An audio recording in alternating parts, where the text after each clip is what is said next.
to live life like the freedom, flexible entrepreneur that you always wanted to be. If you don't schedule that in, and if you don't price your services in order to support that life, you will never have that life. This is the Agency Profit Podcast, the podcast for agency owners that want to run a more profitable business that doesn't depend on them. Introducing your host, CEO and co-founder of Parakeeto, Marcel Pettipaw.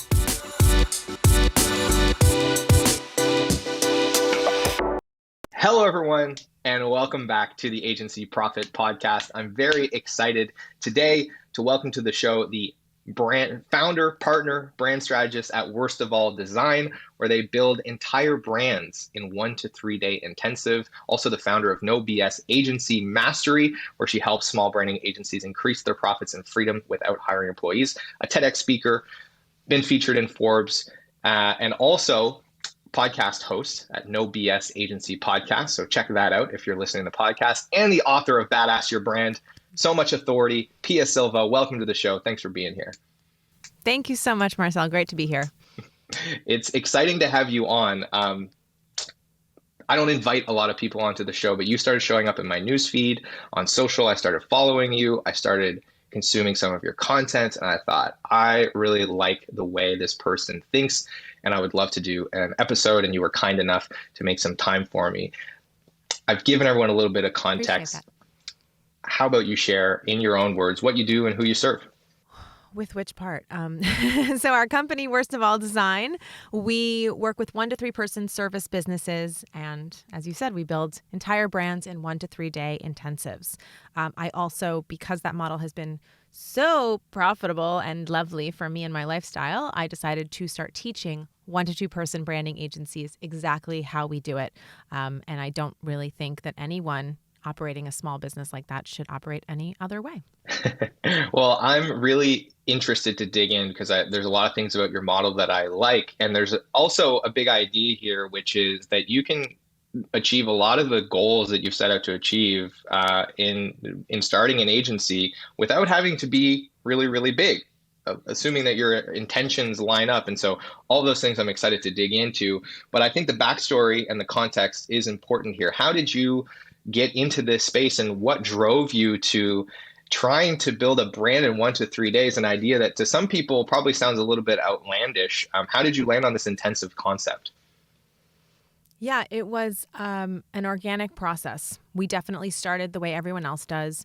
I personally got into this because my husband is a graphic designer. I didn't know anything about this. I didn't know anything about branding.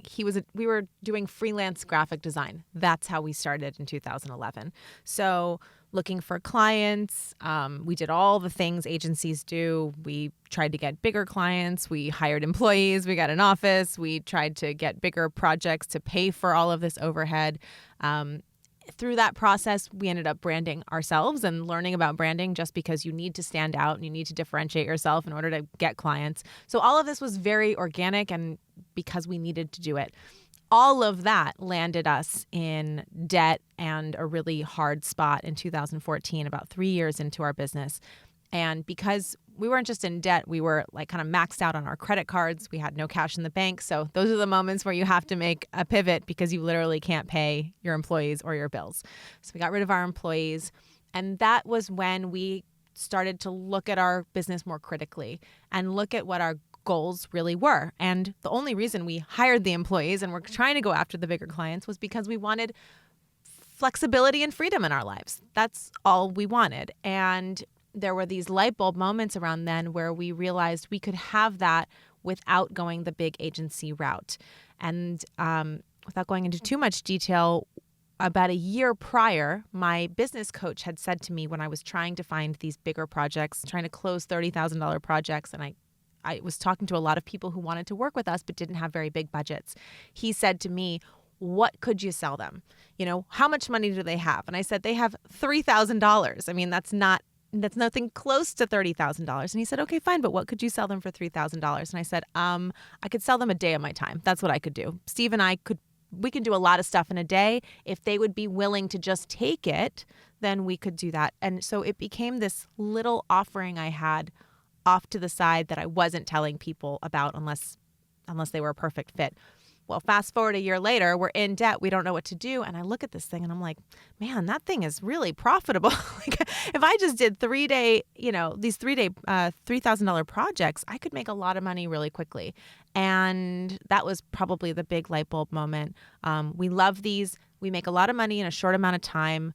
It's done at the end. Clients love what we do. They're excited it's done. We don't have all the BS of the long projects that we hate. And that's when we went all in on it. We changed our website overnight. We started telling everybody this is all we're doing. And that was the beginning of it. I love it. So that brings us into the no BS agency model. We've probably touched on a few elements, but is there anything that we haven't covered that makes up what it means to run a no BS agency? Okay, so the fundamentals are that we don't do proposals. We work with a very specific niche. We work in a packaged, productized model. So we basically have one offer at 3 different levels: small, medium, and large. Because we don't do proposals because we only have these 3 offerings. What we do instead is sell something that I call a lead product. Our lead product is a brand shrink. It's basically selling discovery and strategy, but we do not use those words because clients do not know what those are and they do not want to pay for them. So at least small businesses. Sometimes the large businesses, they get it more, but I'm targeting small businesses. So we craft a lead product, something very easy to buy, no brainer, solves a problem the client knows they have. And we use that lead product to build trust, build authority, have a client experience the value that you have to offer instead of what so many people struggle with, which is trying to educate clients on the value of branding, which if you're educating clients, you're already lost, right? Educating clients and trying to teach them the value of branding is such a lost cause. So we use the lead product to do that. And what I have found is that when you do this well, clients, this price sensitivity goes out the window. All of a sudden, people who had no budget have whatever budget you need, right? Like you've shown them the solution and you've shown them that you're the only person to do it, and you can just pitch them what the project is, whatever price you want, and they will much more likely say yes. And then you have this productized service. So you have a really tight process that you do every single time because you're working with the same kind of clients, the same kind of projects. So you can really hone in on it and make it so crisp and efficient. And that's where the profit comes in. And then because you're making so much more money in so much less time, you can reinvent the extra money. You can reinvest the extra time and money that you have into building your authority, because authority, you read off that list, right? I'm just like an authority whore. Like I just want to pull all the accolades I can, because authority is how you increase the price even more and really get rid of that price ceiling. So that's the 3 pieces: clients, intensives, and authority. And that leads us perfectly into the next question which I have, which are what are some of the prerequisites or some of the fundamental building blocks? And clearly authority is important in terms of anchoring the value of an intensive. Like not anyone can charge $30,000 for their day unless they can justify why they are scarce in terms of their expertise, their understanding of that market, et cetera. What are some of the other things that folks should be thinking about in terms of what they need to work through or have in place before a model like this is going to make sense for them? Well, actually, we got to $10,000 a day without authority. So I wouldn't say that you need authority. You need authority to get to $30,000 a day, but you don't need authority to get to $10,000. You can do that solely based off of having a good network and trust. And I did do a ton of networking in my old school, older model agency days because that's how I found clients. So I knew a lot of people, and there were a lot of people out there that trusted me. Didn't mean they were going to send me great projects. That's why I ended up in debt. But when I turned this into something that was easy to understand, easy to wrap your hands around, and who it's for, and easy to refer, those people became incredible connections. And they just fed me clients because I was so much at the time. I mean, nowadays people hear about VIP days. There's a lot more like website in a box stuff. At the time, I don't think I didn't know anybody who was doing anything in this tight timeline. So I think it was just so much easier to grasp, and it was easy to refer. So what do you need to do? You need to you need to position your offer and your business in a way that is memorable. I like to say noticeable, memorable, and shareable. It cuts through the crap. It gets people to pay attention. It sticks in their minds, and it makes you really easy to refer. Those are probably the three most important pieces. I like it. Now, what are some of I'm sure you get lots of pushback when you initially propose this idea to agency owners or creatives that have never considered this concept before. What are some of those initial fears that crop up when they're met with this kind of radically different way of looking at their business? Yeah, of course. Well, there's the classic fear that people have with niching or focusing in general, which is I'm going to get bored. There's that one. Or I'm going to leave money on the table because God forbid I go for one group and then I talk to somebody else and they want to hire me and I could help them. So there's that fear. People don't get how we could possibly do this in such a short period of time because they think clients are the reason that projects take so long. So, what happens if a client doesn't like my work? How is this possible that they're going to say yes to the work and it's going to be finished in a day or two? Some people assume, these are more like the Facebook ad trolls, assume that we're just selling something cheap and templated. And I don't know, also somehow pulling the wool over people's eyes and getting them to pay us lots of money for some templated thing, which this is absolutely not. This is not like something that we're just repeating. We're not repeating the work, right? We're just repeating the process and the framework. Those are a lot of the big ones, and also just a lot of creatives can't imagine reining in the time that they spend doing the work. A lot of creatives feel like the creative process needs to be this big open space and like I just need to go frolic around in that and figure it out, as long as it takes. And they don't really want to think about the business part of it that makes it profitable. Hey, it's Marcel here, and I want to take a moment to thank you for being a loyal listener of the show. If you're enjoying today's episode, then I want to encourage you to subscribe so you never miss another episode, and be sure to check out some of the other amazing free resources we have at parakeeto.com to help you improve your agency's profitability. We have lots of other content just like this episode, including other detailed blog posts on some of the key topics, and free downloadable resources like the Agency Profitability Toolkit, which has helped hundreds of agencies improve their profitability with checklists, templates, and free training videos to help you install the Agency Profitability Flywheel all on your own. So if you're interested in grabbing that, head over to parakeeto.com and check the show notes as well. So with that, I want to thank you again for tuning in. I'll let you get back to the episode. I hope you enjoy it. Cheers. So I want to dig in now to some of the nuances of this model. And I want to start with pricing, right? So what is the price anchored to, and how does the pricing conversation happen with the client? Let's start there. Yeah. So I believe that pricing should be based on what you need the price to be in order to live the life that you want. So the way that I help people price their services is I created this thing called the Freedom Calculator, where you start with, what does it cost to run my business? What does it cost to live my life? It calculates the taxes on top. What does my revenue need to be? And then we take that and we say, okay, that's the baseline. That's the good amount. And then we add things in. So what do I want my life to have additionally? What do I want to spend on my business? What kind of investments do I want to make? Okay, and that will spit out a number. That's your better goal. And then you can add more and say, that's my best goal, right? So good, better, best.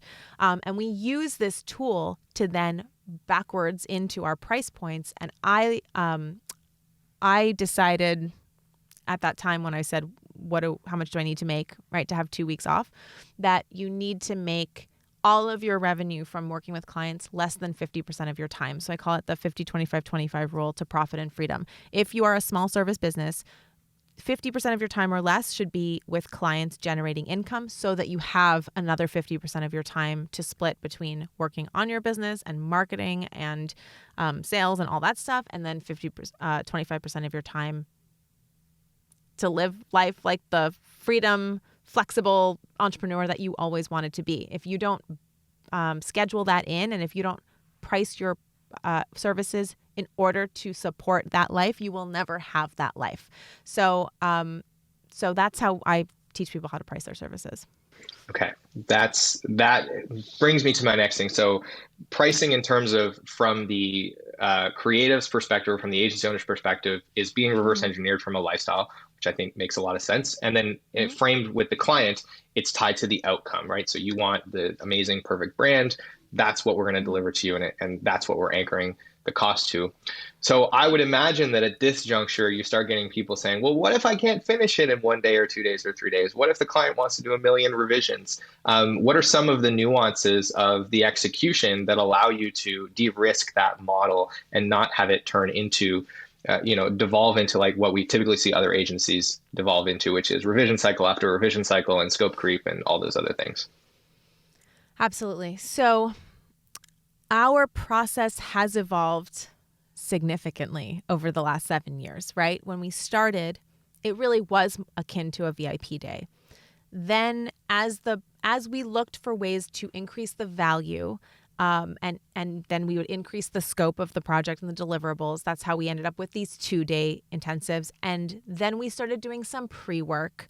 And then we would kind of we would do like half of it, right? Or we'd get the basic concept and we would start with the presentation of that. And then we would spend the 1 or 2 days like finishing it. Today, we build the entire brand and the website to completion before they come in. So they have paid in full and we have finished the project. They don't know that. At some point, they're going to know that because I've been telling everybody.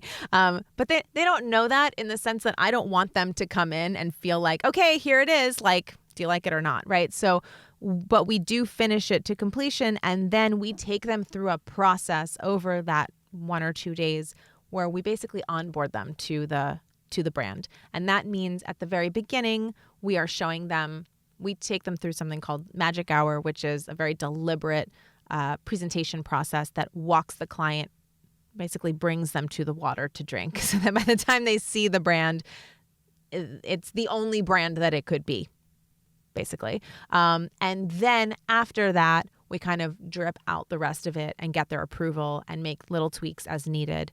And they kind of watch the brand come alive in front of them in a very short amount of time, which is so exciting and energizing for them. You know how clients get so excited in the beginning when they see that brand, and then it's like they don't get their website for 6 months and we all like we all lose our energy and our enthusiasm. So this client gets their website up the next day and they can start showing it off, and they love that.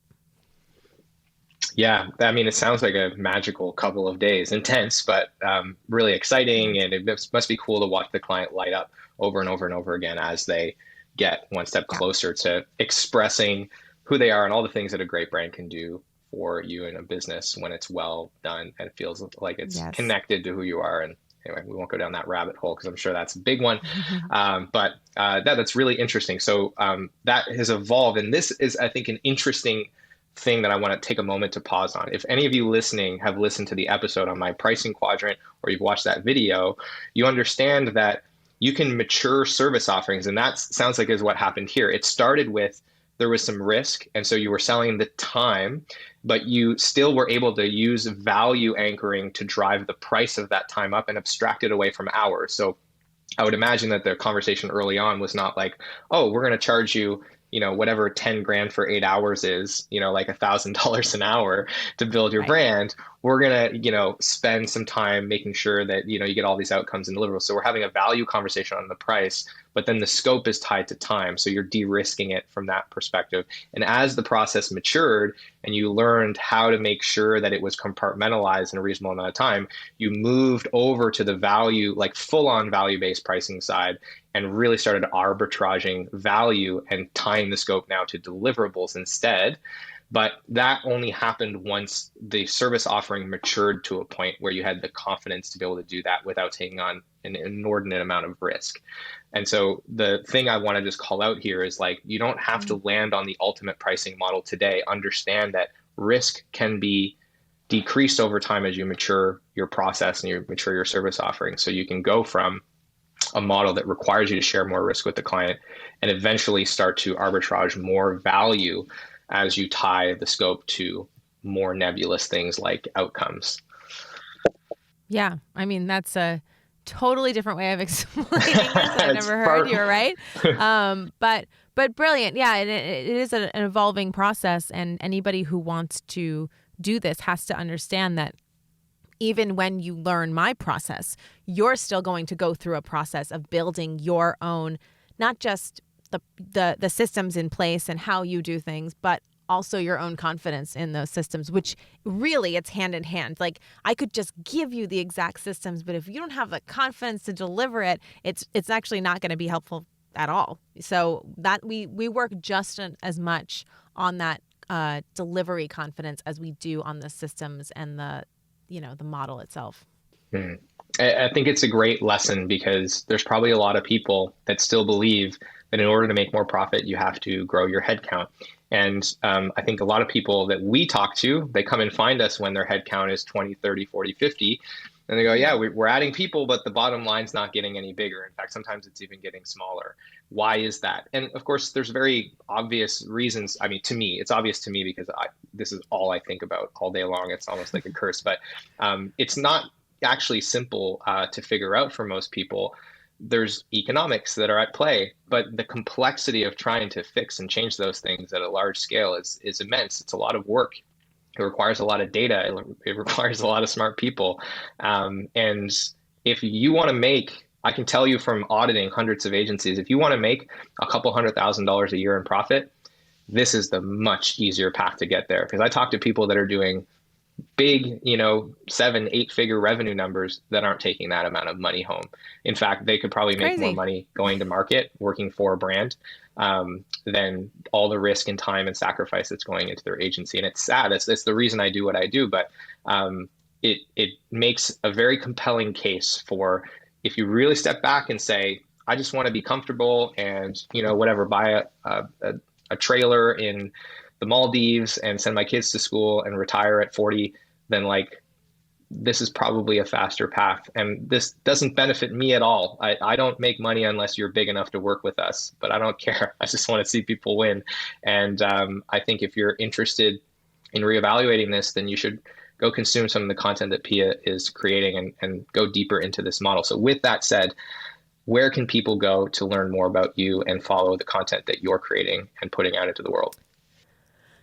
Yeah, I mean, the best place is probably just nobsagencies.com. If you go there, you can download the blueprint that kind of lays out in detail what this model really entails. And then after you download that, or before you download that, it'll send you to the Facebook group, which is No BS Agency Owners. And I have a ton of free trainings in there, resources to get you started thinking about this different way of doing it. Amazing. So we're going to leave that in the show notes for you, nobsagencies.com. We'll also leave a link to the book and the podcast in case you want to check those out right away. And with that, Pia, thank you so much for making time for us. This was a lot of fun.